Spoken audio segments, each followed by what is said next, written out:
નમસ્કાર મિત્રો, સ્વાગત છે તમારું અમારી YouTube channel Gujarat jobs and news.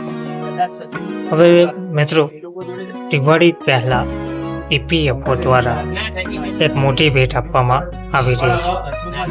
Diwali પહેલા EPFOની મોટી ભેટ મળી છે. લઘુત્તમ પેન્શન વધવાની શક્યતા વધુ તેજ બની છે. કર્મચારી ભવિષ્ય નિધિ સંસ્થાની સર્વોચ્ચ નિર્ણય લેતી સંસ્થા સેન્ટ્રલ બોર્ડ ઓફ ટ્રસ્ટીઝની બેઠક દિવાળી પહેલા એટલે કે 10 અને 11 ઓક્ટોબરે બેંગ્લોરમાં થવા જઈ રહી છે. એ અહેવાલો મુજબ આ બેઠકમાં લઘુત્તમ પેન્શનની રકમ ₹1000થી વધારીને ₹25,000 પ્રતિ મહિના કરવાની ચર્ચા થવાની શક્યતા છે. તો 11 વર્ષ પછી પેન્શનમાં વધારો થવાની આશા જગાઈ છે, જેમાં EPFO હેઠળની કર્મચારી પેન્શન યોજના EPS 95 મુજબ હાલ ન્યૂનતમ પેન્શન ₹1000 પ્રતિ મહિનો છે. આ રકમ 2014માં નક્કી કરવામાં આવી હતી અને ત્યારથી તેમાં કોઈ ફેરફાર થયો નથી. તો વિવિધ કર્મચારી સંગઠનો લાંબા સમયથી માંગ કરી રહ્યા છે કે વર્તમાન મોંઘવારીને જોતા ₹1000 બહુ ઓછી રકમ છે. ટ્રેડ યુનિયનો અને પેન્શનર્સના વિવિધ સંગઠનો EPS હેઠળની પેન્શન ₹7,500 પ્રતિ મહિના કરવાની માંગ કરી રહ્યા છે. તે અહેવાલો સૂચવે છે કે CBD 7.5 કરોડ વધારો નહીં કરે, પરંતુ પેન્શન ₹2,500 સુધી વધારવાનો વિચાર કરી શકે છે તેવું જણાવવામાં આવ્યું છે.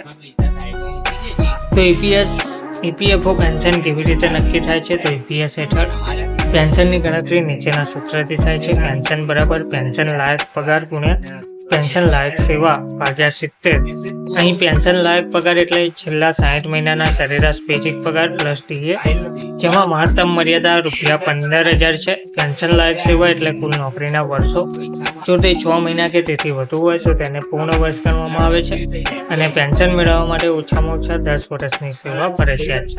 તો પેન્શન લાયક પગારની મહત્તમ મર્યાદા ₹15,000 પ્રતિ મહિના છે, એટલે જો કોઈ સભ્યએ 35 વર્ષ સુધી સેવા આપી હોય તો તેને આશરે ₹7,500 પ્રતિ મહિના પેન્શન મળી શકે છે. તો EPFO પેન્શન કેવી રીતે નક્કી થાય છે? તો EPS હેઠળ પેન્શનની ગણતરી જે આપણે જોઈ તે પ્રમાણે આ નક્કી કરવામાં આવે છે, જેમાં જે આપણે સૂત્ર જોયું પેન્શન લાયક પગાર ગુણ્યા પેન્શન લાયક સેવા ભાગ્યા 70, તે રીતે પેન્શનની ગણતરી કરવામાં આવતી હોય છે. તેમજ પેન્શન માટે જે લાયકાત છે તે શું છે? તો પેન્શન માટે જે લાયકાત છે તેમાં સભ્ય 58 વર્ષની ઉંમર પૂર્ણ કર્યા પછી નિયમિત પેન્શન મેળવવા હકદાર બને છે અને EPS હેઠળ પેન્શન મેળવવા માટે ઓછામાં ઓછા 10 વર્ષની સતત સેવા પણ જરૂરી છે. ધન્યવાદ.